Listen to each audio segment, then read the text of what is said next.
سننا ورنہ وہ تم کو بے دین کر دے گا۔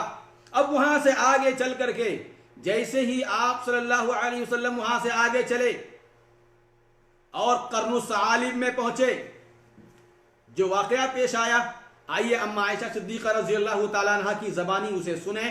صحیح بخاری شریف حدیث کا نمبر 32-31 ہے۔ وہ بیان کرتی ہیں کہ میں نے اللہ کے رسول صلی اللہ علیہ وسلم سے ایک سوال کیا کہ اللہ کے نبی، احد کے دن سے بھی زیادہ مشکل دن کبھی آپ کے اوپر گزرا ہے؟ اللہ کے نبی نے کہا کہ ہاں عائشہ، تمہاری قوم کی جانب سے مجھے شدید تکلیفیں پہنچی ہیں، اور وہ گھاٹی والا دن تھا، یعنی طائف کے واقعے کو اللہ کے نبی نے کہا تھا کہ گھاٹی والا دن تھا کہ جب میں وہاں کے باشندوں کو، وہاں کے سرداروں کو، عمرا اور رؤسا کو اسلام کی دعوت دینے کے لیے پہنچا اور ابن عبد یلیل نے میری دعوت ٹھکرا دی، تو میں جب وہاں سے واپس ہوا کہ میں سخت مایوس اور افسردہ تھا، اور خیالات اور احساسات کے گرداب سے موج اور بھنور سے جب میں نکلا تو میں کیا دیکھتا ہوں کہ میں قرن الثعالب میں ہوں، اور اسی وقت میں نے اپنی نظر اوپر اٹھائی، آسمان کی طرف دیکھا تو ایک بادل ہے جو مجھے سایہ کیے ہوئے۔ پھر میں نے بادل میں غور سے دیکھا تو حضرت جبریل علیہ السلام نظر آئے۔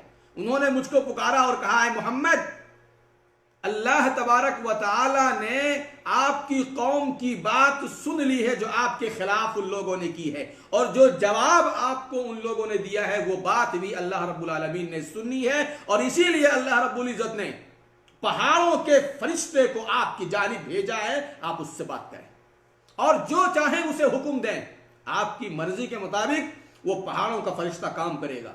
اللہ کے نبی ارشاد فرماتے ہیں کہ اتنے میں پہاڑوں کا فرشتہ میرے پاس میں آیا، مجھے پکارا اور مجھے سلام کیا، اور اس کے بعد کہا کہ آپ جو چاہیں طائف والوں کے سلسلے میں حکم دے دیں، اگر آپ چاہیں تو حکم دے دیں اور ان کو دو پہاڑیوں کے بیچ میں رکھ کر کے کچل دوں اور پیس دوں۔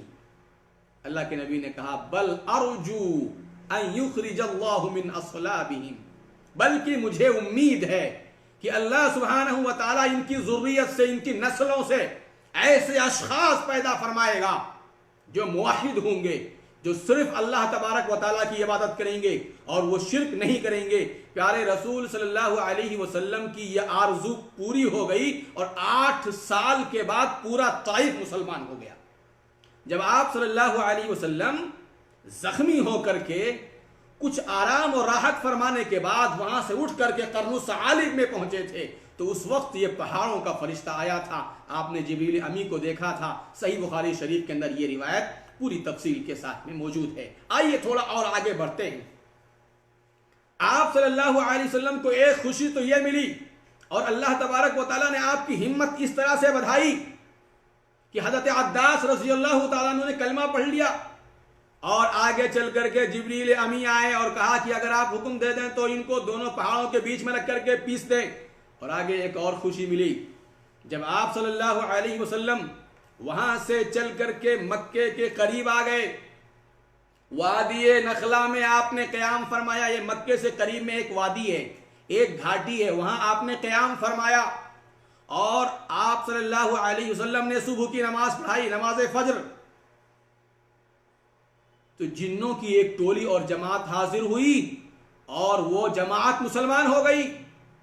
اس میں اشارہ تھا کہ اگر یہ مکے کے کافر، طائف کے سردار اگر کلمہ نہیں پڑھتے ہیں، اگر انسانوں میں سے رب کی پکار پر لبیک کہنے والا کوئی نہیں ہوتا ہے، تو اللہ رب العالمین جنوں میں سے ایک ٹولی اور ایک جماعت ایسی پیدا کرے گا جو نبی کی نبوت پر ایمان لائیں گے۔ اسی واقعے کا ذکر سورہ احقاف کے اندر بھی ہے اور سورہ جن کے اندر بھی ہے۔ آئیے ایک آیت کا ترجمہ کروں، وَإِذْ صَرَفْنَا إِلَيْكَ نَفَرًا مِنَ الْجِنِّ يَسْتَمِعُونَ الْقُرْآنَ، اور یاد کرو اس واقعے کو جب اللہ سبحانہ و تعالیٰ نے جنوں کی ایک ٹولی، ایک جماعت کو آپ کی جانب پھیر دیا، آپ کی جانب متوجہ کر دیا قرآن کریم کو سننے کے لیے۔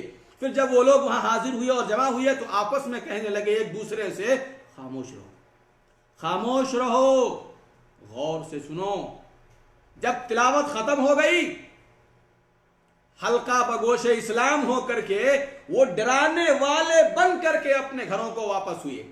اور سورہ جن کی پہلی آیت ہے قل اوحی الی انہ استمع نفر من الجن.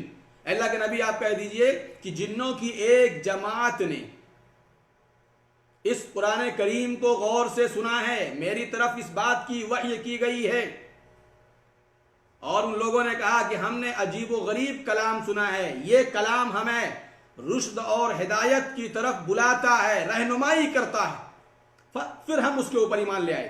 تو وادی نخلا میں جنوں کی ایک جماعت نے کلمہ پڑھ لیا تھا.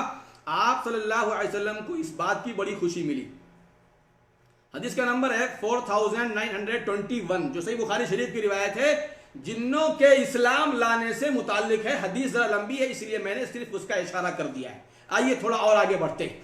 جب آپ صلی اللہ علیہ وسلم نے مکے میں داخل ہونے کا ارادہ کیا واپسی پر، تو آپ کے ساتھ زید بن حارثہ رضی اللہ تعالیٰ عنہ تھے. انہوں نے کہا کہ اللہ کے نبی، ان مکے والوں نے آپ کو نکال دیا ہے، دوبارہ مکے میں آپ کیسے داخل ہوں گے؟ اللہ کے نبی نے ارشاد فرمایا کہ اللہ تبارک و تعالیٰ ضرور اپنے نبی کو غالب کرے گا اور اپنے نبی کی مدد فرمائے گا. آپ صلی اللہ علیہ وسلم یہاں پناہ کے طلبگار ہوئے، لوگوں سے حمایت مانگی. آپ نے خزاعہ کے ایک آدمی کو پیغام بھیجا کہ اخنس بن شریق سے یہ کہے کہ پیارے رسول صلی اللہ علیہ وسلم تم سے امان طلب کرتے ہیں، پناہ مانگتے ہیں، پناہ طلب کرتے ہیں، حمایت کا سوال کرتے ہیں. عربوں کا اصل میں شعار تھا کہ اگر کوئی آدمی پناہ مانگتا، یعنی پناہ طلب کرتا تھا، تو اگرچہ وہ دشمن ہی کیوں نہ ہوتا اسے پناہ ضرور دے دیا کرتے تھے. لیکن اخنس بن شریق نے انکار کیا، ہیلے اور حوالے کیے. اخنس بن شریق کے بعد اللہ کے نبی نے سہیل بن عمرو سے پناہ طلب کی، اس نے بھی انکار کر دیا اور ہیلے حوالے کیے. یہاں تک کہ مطعم بن عدی سے اللہ کے رسول صلی اللہ علیہ وسلم پناہ کے طالب ہوئے. اس نے نبی کو پناہ دی اور اپنے بیٹوں سے کہا کہ ہتھیار پہن کر کے حرم کے گوشوں پہ کھڑے ہو جاؤ. اور اس کے بعد جب اللہ کے نبی صلی اللہ علیہ وسلم حرم میں داخل ہوئے، نبی نے نماز پڑھی، مسجد کے اندر داخل ہوئے، کعبہ کا طواف کیا، اور اس درمیان مطعم بن عدی اونٹ پر سوار ہو کر کے لوگوں سے کہہ رہا تھا، اے قریش کے لوگوں، میں نے محمد کو پناہ دی ہے، میں نے محمد کو پناہ دی ہے. آپ صلی اللہ علیہ وسلم اس کے حسن سلوک کو ہمیشہ یاد کیا کرتے تھے. بدر کے موقع پر جب 70 کفار قتل کیے گئے اور 70 گرفتار کیے گئے، اللہ کے نبی نے کہا کہ اگر آج مطعم بن عدی زندہ ہوتا اور وہ ان بدبختوں اور بدبودار لوگوں کے بارے میں سوال کرتا تو میں ان کو رہا کر دیتا. اس کے حسن سلوک کو اللہ کے نبی نے ہمیشہ یاد رکھا. مگر غزوہ بدر سے پہلے مطعم بن عدی کی کفر پر موت ہو گئی. محترم ناظرین، طائف کے سفر سے ایک اہم سبق جو ہمیں ملتا ہے وہ یہ کہ قوم کے سرداروں کے اوپر اسلام کو ضرور پیش کرنا چاہیے. دوسری بات یہ معلوم ہوتی ہے کہ دعوت اللہ کی راہوں میں مشکلات اور پریشانیاں آئیں، مایوس نہ ہوں، اذیتیں اور تکلیفیں اٹھائیں، مایوس نہ ہوں. اس لیے کہ 8 سال کے بعد پورا طائف مسلمان ہو گیا تھا. تیسری بات یہ معلوم ہوئی کہ پیارے رسول صلی اللہ علیہ وسلم کا اخلاق کتنا فاضلانہ، کتنا کریمانہ اور کتنا عظیم الشان تھا. پتھر کھانے، گالیاں کھانے اور مغلظات سننے کے باوجود اس قوم کے حق میں آپ نے بد دعا نہیں فرمائی تھی. صبر کا ایک خوبصورت نمونہ ہے. اللہ سے دعا کرتے ہیں کہ اللہ رب العالمین ہمیں بھی دعوت اللہ جیسے رفیع الشان اور عظیم الشان فریضے کو انجام دینے کی توفیق عطا فرمائے، اور دعوت کی راہوں میں جو مشکلات، مصائب اور تکلیفیں آتی ہیں خندہ پیشانی کے ساتھ اسے جھیلنے کے لیے طاقت اور قوت عطا فرمائے. آمین. وآخر دعوانا ان الحمد للہ رب العالمین. والسلام علیکم ورحمۃ اللہ وبرکاتہ.